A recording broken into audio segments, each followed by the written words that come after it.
आपका मेरे चैनल भक्ति का ज्ञान में हार्दिक स्वागत है। मित्रों, एक समय की बात है जब माता पार्वती भगवान शिव जी को ढूंढते हुए कैलाश के मानसरोवर झील के पास आती है और उन्हें प्रणाम करते हुए बोली, हे स्वामी, आज आप कैलाश में नहीं थे। मैं आपकी प्रतीक्षा में बहुत विचलित हो रही थी। आप मुझे कहीं नहीं दिखाई दे रहे थे।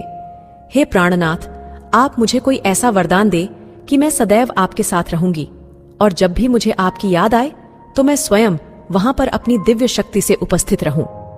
मित्रों, तभी भगवान शिव मुस्कुराते हुए बोले, हे देवी पार्वती, अगर आप मुझे प्रेम पूर्वक मन की आंखों से देखती तो मैं स्वयं आपके पास चला आता। हे गौरी, आज आपने मुझे वरदान मांगा है तो मैं उसे आपको अवश्य ही दूंगा, किंतु मेरी एक शर्त है। आपको मेरे इस वरदान को पाने के लिए महाशिवरात्रि के दिन मेरी आराधना करते हुए इस कथा का प्रसार करना होगा। तब देवी पार्वती अत्यंत उत्साह के साथ कहती है, हे प्रभु, क्षमा करें, आपकी इस कथा को मैं पूरे हृदय के अंतर्मन से सुनूंगी और इसका प्रसार भी करूंगी। मित्रों, तभी भगवान शिव मुस्कुराते हुए बोले, हे देवी पार्वती, जो भी इस कथा का श्रवण करता है मैं उसके समस्त पापों को नष्ट करता हूं और इस कथा के सुनने मात्र से ही उस प्राणी को मेरे आशीर्वाद की प्राप्ति होती है। तब देवी पार्वती कहती हैं, हे भोलेनाथ, आप ही इस समस्त चराचर के स्वामी हैं। आप ही आदि और अनंत हैं। आपकी इस पावन कथा का श्रवण करना मेरा और समस्त मानव जाति का सौभाग्य है।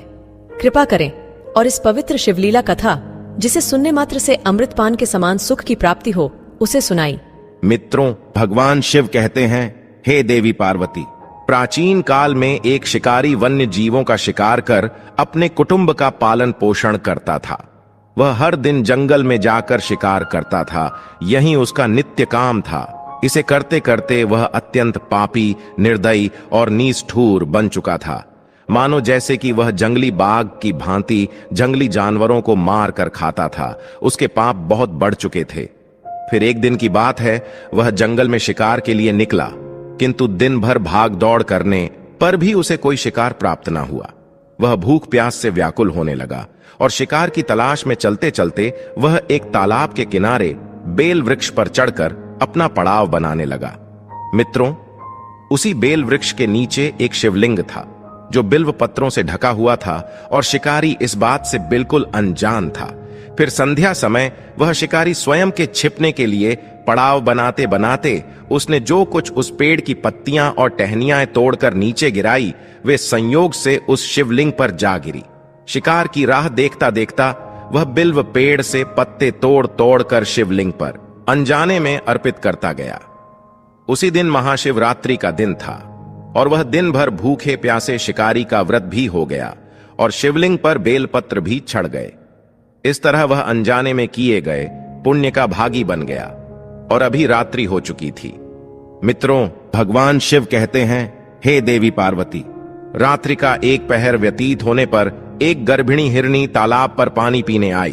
तभी शिकारी ने धनुष पर तीर चढ़ाकर निशाना साधते हुए धनुष की डोर खींची। तभी अचानक से वह हिरनी बोली, हे शिकारी, मुझे मत मारो, मैं गर्भिणी हूँ। अब मैं शीघ्र ही प्रसव करूंगी। तुम एक साथ दो जीवों की हत्या करोगे, जो ठीक नहीं है। तुम्हें इसका महापाप लगेगा, जो निंदनीय कर्म है। मैं अपने बच्चे को जन्म देकर शीघ्र ही तुम्हारे पास वापस लौट आ जाऊंगी। तब तुम मुझे मारकर अपनी भूख को शांत करना। मित्रों, भगवान शिव कहते हैं, हे देवी पार्वती, हिरनी की ऐसी विनय पूर्वक बातें सुन शिकारी का मन करुणा भाव से जाग गया और उसे हिरनी की बातें सच्ची लगी। तब उसने तुरंत प्रत्यंचा डीली कर दी और दूसरे ही क्षण वह हिरनी झाड़ियों में लुप्त हो गई। फिर कुछ समय के बाद एक और हिरनी उधर पानी पीने के लिए आती है। तब वह शिकारी बहुत खुश हुआ। अब तो शिकार मिल गया, यह सोच ही रहा था। हिरनी के समीप आने पर उसने धनुष पर बाण चढ़ाया। तब दूसरी हिरनी ने विनम्रता पूर्वक निवेदन किया, हे शिकारी, मैं थोड़ी देर पहले ही रत्तु से निवृत्त हुई हूँ तथा काम भावना विरहिणी हूँ। अपने प्रिय की खोज में भटक रही हूँ। मैं अपने पति से मिलकर शीघ्र ही तुम्हारे पास वापस आऊंगी। तब तुम मेरा शिकार कर लेना। मित्रों, भगवान शिव कहते हैं, हे देवी पार्वती, फिर उस शिकारी का मन उस हिरनी की बातों से विचलित हो गया और उसने उसे भी जाने दिया। 2 बार अपने शिकार को उसने स्वयं खो दिया था। अब उसका माथा ठनका और वह चिंता में पड़ गया कि अगर मैं शिकार नहीं करूंगा तो खुद ही भूख के कारण मर जाऊंगा। मित्रों, अब रात्रि का आखिरी पहर बीत रहा था। तभी एक हिरनी अपने 2 बच्चों के साथ उसी तालाब पर पानी पीने के लिए आती है। तभी वह शिकारी सोचता है, वाह क्या बात है, आज तो दावत होने वाली है।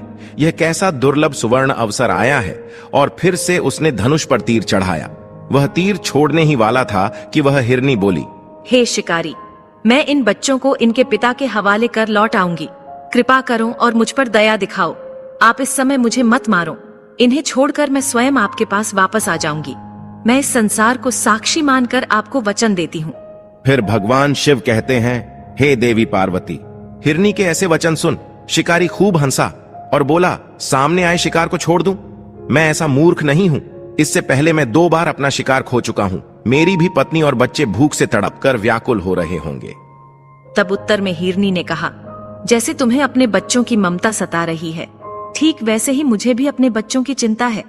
इसलिए सिर्फ बच्चों के नाम पर मैं थोड़ी ही देर के लिए जीवन दान मांग रही हूँ। हे शिकारी, मेरा विश्वास करो, मैं इन्हें इनके पिता के पास छोड़कर तुरंत लौटने की प्रतिज्ञा करती हूँ। हिरनी के करुण स्वर सुनकर शिकारी को उस पर दया आ गई। उसने उस हिरनी को भी जाने दिया। शिकार के अभाव में बेल वृक्ष पर बैठा शिकारी बेल पत्र तोड़ तोड़कर नीचे फेंकता जा रहा था। अब तो रात्रि समाप्त ही होने वाली थी और सूरज निकलने ही वाला था। तभी तो एक दृष्टपुष्ट बहुत बड़ा हिरण उसी झील के पास आता है। अब शिकारी ने सोच लिया कि इसका शिकार वह अवश्य ही करेगा। मित्रों, भगवान शिव कहते हैं, हे देवी पार्वती, किंतु जब उस शिकारी की तनी प्रत्यंचा देखकर हिरण अत्यंत भावुक स्वर में बोला, हे शिकारी भाई, यदि तुमने मुझसे पहले आने वाली 3 हिरणों को तथा छोटे छोटे बच्चों को मार डाला है, तो मुझे भी मारने में विलंब न करो, ताकि उनके वियोग में मुझे एक क्षण भी दुख न सहना पड़े।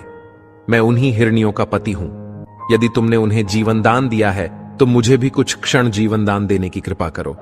मैं उनसे मिलकर तुम्हारे सामने उपस्थित हो जाऊंगा। यह मेरा वचन है। हिरण की ऐसी बात सुनते ही शिकारी के सामने पूरी रात का घटना चक्र एकदम से घूमकर सामने दिखा तथा उसने वह सारी कथा उसी हिरण को सुना दी। तब उस हिरण ने कहा, हे शिकारी, मेरी 3 पत्नियां जिस प्रकार प्रतिज्ञाबद्ध होकर तथा तुम्हें वचन देकर गई हैं, मेरी मृत्यु से अपने धर्म का पालन नहीं कर पाएंगी। अतः जैसे तुमने उन्हें विश्वास पात्र मानकर छोड़ा है, वैसे ही मुझे भी जाने दो। मैं उन सब के साथ तुम्हारे सामने शीघ्र ही उपस्थित होता हूं। मैं भी इस संसार को साक्षी मानकर वचन देती हूं।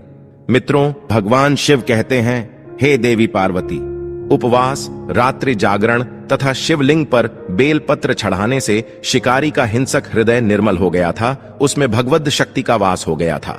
धनुष तथा बाण उसके हाथ से सहज ही छूट गए। भगवान शिव की अनुकंपा से उसका हिंसक हृदय कारुणिक भावों से भर गया। वह अपने अतीत के कर्मों को याद करके पश्चाताप की ज्वाला में जलने लगा। मित्रों, भगवान शिव कहते हैं, हे देवी पार्वती, थोड़ी ही देर बाद वह हिरण सह परिवार के साथ शिकारी के सामने उपस्थित हो गया ताकि वह उनका शिकार कर सके। किंतु जंगली पशुओं की ऐसी सत्यता, सात्विकता एवं सामूहिक प्रेम भावना देखकर शिकारी को बड़ी ग्लानि हुई। उसकी आंखों से आंसुओं की धारा बहने लगी। उस हिरण के परिवार को न मारकर शिकारी ने अपने कठोर हृदय को जीव हिंसा से हटाकर सदा के लिए कोमल एवं दयालु बना लिया। मित्रों, भगवान शिव कहते हैं, हे देवी पार्वती, देवलोक से समस्त देवता भी इस घटना को देख रहा था। घटना की परिणति होते ही देवी देवताओं ने पुष्प वर्षा की। उसी समय स्वर्ग से एक दिव्य विमान उस जंगल में उतरता है और वे सभी शिकारी तथा हिरण का परिवार उस दिव्य विमान में देवताओं के साथ बैठकर मोक्ष को प्राप्त हो जाते हैं। मित्रों, भगवान शिव कहते हैं, हे देवी पार्वती, हे देवी, आज मैंने महाशिवरात्रि पावन कथा सुनाई है। जो भी मनुष्य केवल निर्मल मन से मेरी आराधना करता है, चाहे फिर वह शिकारी भी क्यों ना हो, जो मेरे शरण में आता है, मैं उसे इस चराचर से मुक्ति दिलाता हूं। हे गौरी, जो भी मनुष्य इस महाशिवरात्रि के दिन इस कथा का श्रवण करता है, उपवास करता है तथा निर्मल मन से पूजा पाठ करता है, मेरी कृपा दृष्टि सदैव उसके साथ रहती है। हे देवी, जाने अनजाने में जो भी भक्त मेरी शरण में आता है, वह समस्त पापों से मुक्त होकर परम मोक्ष को प्राप्त हो जाता है। तो मित्रों, आशा करते हैं आपको यह कथा अवश्य ही पसंद आई। अगर आपको यह वीडियो अच्छी लगी हो तो लाइक और कमेंट करें और मेरे चैनल को सब्सक्राइब कीजिए। आपका धन्यवाद।